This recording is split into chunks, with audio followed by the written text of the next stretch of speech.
Okay, so this is it completely assembled. It does come completely unassembled. You will have to put every component together with the exception of this emblem. That's the only thing that's attached. They do give you, I think, pretty good instructions, and they give you one extra screw, nut, pin, everything you need for it.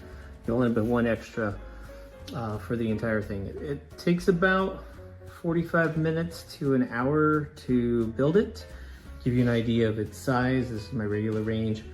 The thing I like about it, makes it unique to others. You can feed your fire or whatever you're using without having to take the grill off.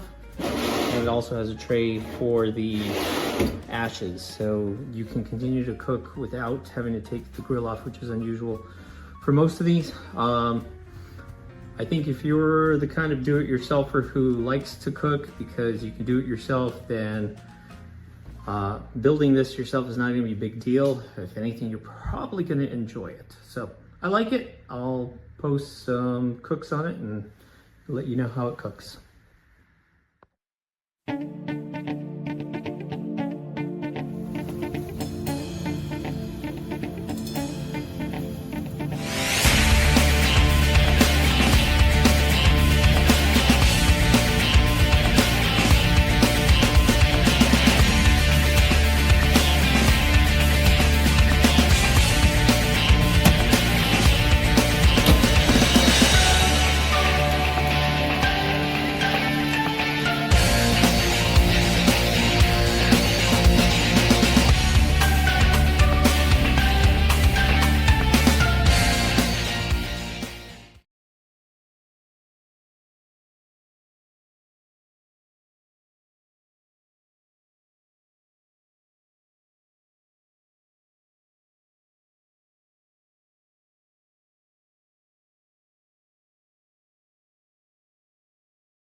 There's a place to upload where this, to show you in a video where the thread is so far off.